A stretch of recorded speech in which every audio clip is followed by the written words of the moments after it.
दोस्तों, इस वक्त जो प्रधानमंत्री मोदी के पीछे हाथ धोकर नहीं बल्कि नहा धोकर पड़ा है, आप सोच रहे होंगे वो राहुल गांधी है, मगर ऐसा नहीं है। वो है भाजपा के मंत्री नितिन गडकरी। जी हाँ, गैरों के ताने जितने चुभते हैं ना, उससे ज्यादा अपनों के ताने चुभते हैं, और यही इस वक्त हो रहा है प्रधानमंत्री मोदी के साथ। हर बार की तरह इस बार भी नितिन गडकरी ने एक ऐसा ताना मारा है जिसका निशाना अब प्रधानमंत्री मोदी की तरफ घूम रहा है। जी हाँ दोस्तों, नितिन गडकरी ने एक बार फिर से तीखी बातें कर डाली है, जिससे गुजरात लॉबी में हलचल मच गई है। एक तरफ भारतीय जनता पार्टी इंडिया गठबंधन की मेहनत और जिस तरह से वो बिहार में अभी छाया हुआ है, उससे परेशान है, उससे कैसे डील करे वो सोच रहा है, तो वहीं दूसरी तरफ अपनी पार्टी के नेता ताने पर ताने दिए जा रहे हैं। तो पूरी जानकारी आपको इस वीडियो में दूंगी, तो आप हमारे साथ अंत तक बने रहिएगा। नमस्कार, आदाब, आप देख रहे हैं खबर अड्डा और मैं हूं आपके साथ सुम्बुलीरम। कभी कहते हैं निकम्मा, कभी कहते हैं बूढ़ा, तो कभी कहते हैं गधा।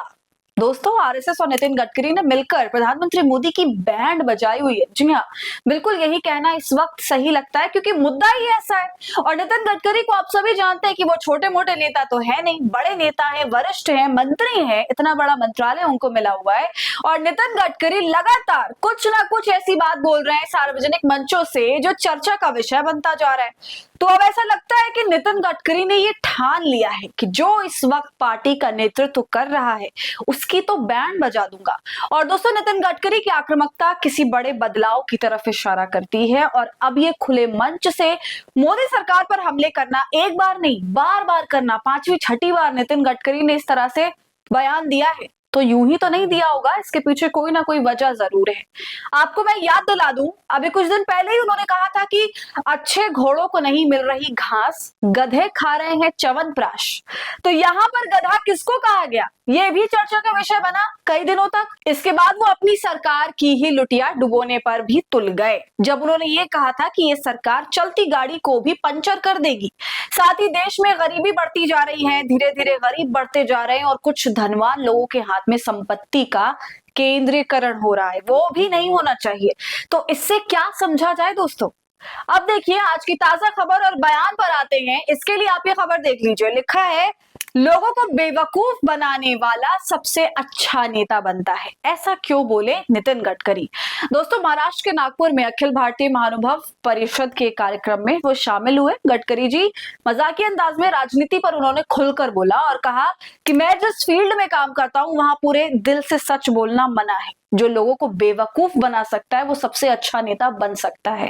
दोस्तों, नितिन गडकरी के इस बयान से साफ समझ आता है कि उन्होंने फिलहाल का जो राजनीतिक परिदृश्य है उस पर सवाल उठाया है, जहां उनकी नजर में सत्य को कम महत्व दिया जाता है। केंद्रीय मंत्री ने कहा कि बोलना आसान है लेकिन उसे अमल में लाना चुनौतीपूर्ण है।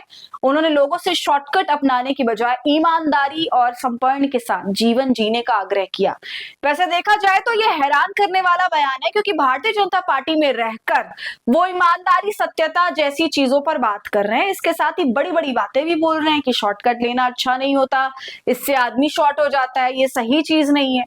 तो मंच से उन्होंने ये सारी बातें तो कह दी, मगर ये सब कुछ कहने के पीछे का उनका मकसद क्या था, ये अब सभी के समझ में आ रहा है। ये जो लगातार वो कुछ ना कुछ कटाक्ष करते रहते हैं, इस पर अब हर किसी की नजर जा रही है, सवाल भी उठ रहे हैं कई सारे। और दोस्तों, जब मॉनसून सत्र चल रहा था तब एक चीज देखी गई थी, वो ये कि संसद के अंदर नितिन गडकरी, अमित शाह प्रधानमंत्री मोदी से थोड़े कटे कटे चल रहे थे। सभी लोग प्रधानमंत्री मोदी से मिल रहे थे, उन्हें वेलकम कर रहे थे, मगर नितिन गडकरी साइड में पीछे खड़े थे और उन्होंने ऐसा कोई भी जेस्चर मोदी जी को लेकर नहीं दिखाया।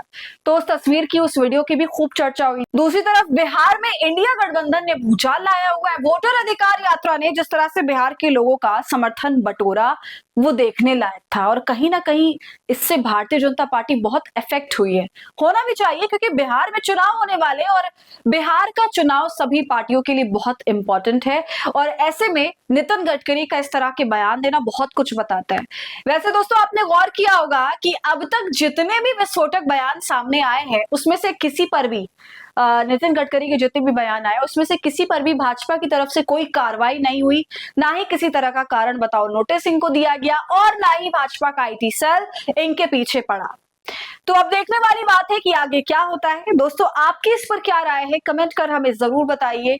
वीडियो को लाइक और शेयर करें, और खबर अड्डा को यूट्यूब पर सब्सक्राइब कर लें।